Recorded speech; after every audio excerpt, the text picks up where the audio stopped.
Hallelujah, सबको जय मसीह की। मेरा नाम हरिशंकर पासवान, मेरी बेटी का नाम पूजा कुमारी। हम झारखंड के रहने वाले हैं। आज मैं अपने बेटी के जीवन की सबसे बड़ा गवाही देने जा रहा हूं कि परमेश्वर ने मेरी बेटी के जीवन में कैसे बड़ा काम किया।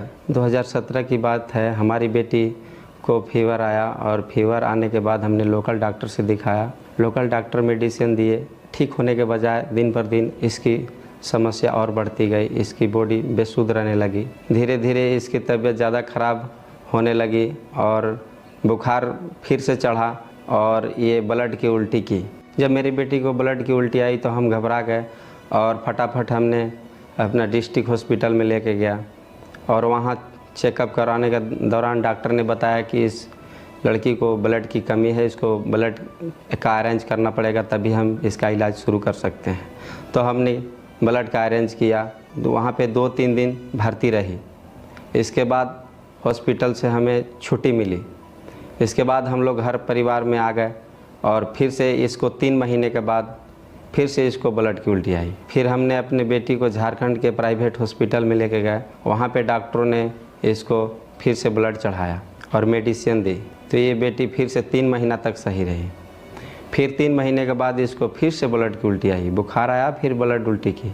जब मेरी बेटी को तीसरी बार खून की उल्टी आई तो हमने बनारस के बड़े हॉस्पिटल प्राइवेट में लेके गए। डॉक्टर ने सारे इसके टेस्ट वगैरह किए तो उन्होंने बताया कि इसका लीवर में इन्फेक्शन है और फूड पाइप स्वेल हो गई है और फेफड़े में पानी भर चुका है। इसी के साथ हमें डॉक्टर ने बताया कि इसका ब्लड 4 ग्राम रह गया है। जल्दी से जल्दी आपको ब्लड का अरेंज करना पड़ेगा, तभी हम इसका इलाज शुरू कर पाएंगे। इसको सांस लेने में बहुत ज़्यादा दिक्कत आ रही थी। डॉक्टर ने आईसीयू में भर्ती कर दिया और ऑक्सीजन लगा दिया। जब मेरी बेटी को आईसीयू में भर्ती कर दिया गया तो इसको बेहोशी का इंजेक्शन लगा करके इसके बैक साइड से फेफड़े से बड़ा जो सिरिंज होता है उससे लाल पानी निकालते थे। उस पानी को निकालने के दौरान मेरी बेटी को बहुत दिक्कत तकलीफ़ होती थी। 8 दिन आईसीयू में भर्ती होने के बाद मेरी बेटी को सारा ट्रीटमेंट करने के बाद में वहाँ से हमें छुट्टी दिया गया। हर 21 दिन में हॉस्पिटल जाने के लिए हमें डॉक्टर बुलाते थे कि हर 21 दिन में आपको आना पड़ेगा और इलाज कराना पड़ेगा। ये बच्ची छोटी थी, उस समय 2-2.5 साल की थी। डॉक्टरों ने बोला कि ये 2 साल 2.5 साल की है, इसको बार बार बेहोश करना अच्छा नहीं है। तो इसको बिना बेहोशी के जब पाइप एंडोस्कोपी का जब पाइप डालते थे तो ये बहुत चिल्लाती थी, बहुत रोती थी, बहुत दर्द होता था। जब हम हॉस्पिटल से इसको घर लेकर के आए तो ये 3-4 महीने तक मेरी बेटी सही रही। फिर से इसको ब्लड की उल्टी आई और उस ब्लड की उल्टी में मांस के टुकड़े जैसा ब्लड जम कर निकल कर था। जब मेरी बेटी को ऐसे मांस के टुकड़े निकलते थे तो हम लोग पति पत्नी दोनों रोने लगे, घबरा गए। तो लोगों ने बताया कि अन्य जगह पर लेके जाओ। तो मैंने बहुत से अन्य जगहों पर लेके गया, वहाँ से भी मेरी बेटी को कोई आराम नहीं मिला। इस कारण मेरी बेटी कुछ भी खाना पीना नहीं खाती थी और इसको लिक्विड थोड़ा थोड़ा हम लोग देते थे।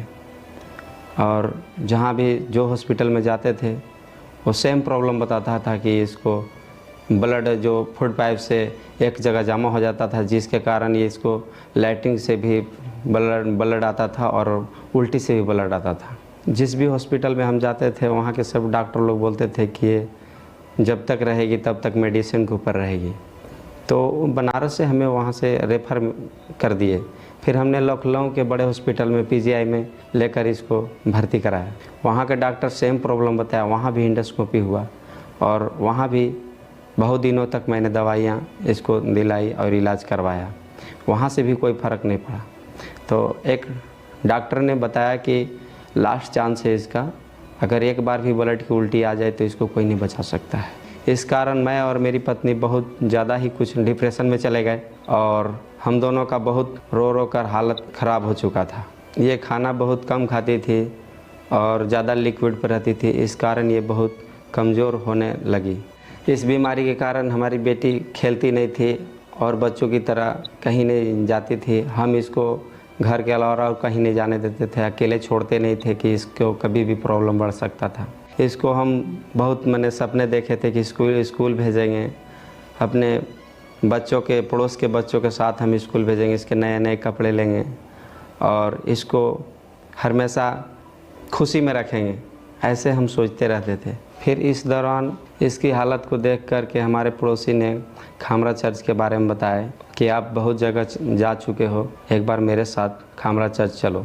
उन्होंने बताया कि वहाँ पे बीमार चंगे होते हैं, कोढ़ी सूद होते हैं और बहुत से रोगियों से लोग ठीक होते हैं। जब मैं अपनी बेटी को खामरा चर्च लेकर आया तो यहाँ गवाहियों को सुना, बड़े बड़े बीमारियों से लोग ठीक हो रहे थे, टीबी से, कैंसर से ठीक हो रहे थे। तो मुझे भी फेथ हुआ, मुझे भी विश्वास जगा कि सारे लोग ठीक हो रहे हैं तो मेरी बेटी क्यों नहीं ठीक होगी। मैंने लगातार मीटिंग को अटेंड करना शुरू कर दिया। मेरा विश्वास परमेश्वर के ऊपर और बढ़ता गया। 24 जुलाई 2022 को मैं खामरा चर्च में मौजूद था। फिर परमेश्वर के दास ने प्रार्थना किए और मैं उस प्रार्थना को अपनी बेटी के लिए दिल से रिसीव किया। अपने हाथों को उठाएंगे, हर वो चीज जो आपकी लाइफ का हिस्सा है, आपकी फैमिली, आपकी बॉडी, आपका सिस्टम, उसे टच करेंगे right now Holi ghost fire से। टच करेंगे, टच करेंगे, टच करेंगे, टच करते, टच करते, टच करते, टच करते, बॉडी को टच करते, सिस्टम को टच करते, स्पिरिचुअल लाइफ को टच करते, शरीरों को टच करते, परमेश्वर की सामर्थ से टच करते, टच करते, टच करते, परमेश्वर की सामर्थ से टच करते, टच करते, टच करते, टच करते, बीमार शरीरों को टच करते, टच करते, टच करते, टच करते।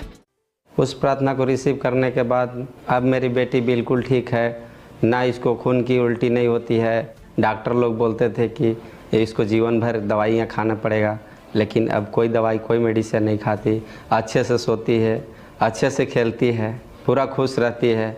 अब मेरी बेटी को कभी हॉस्पिटल लेके जाने की ज़रूरत नहीं पड़ी।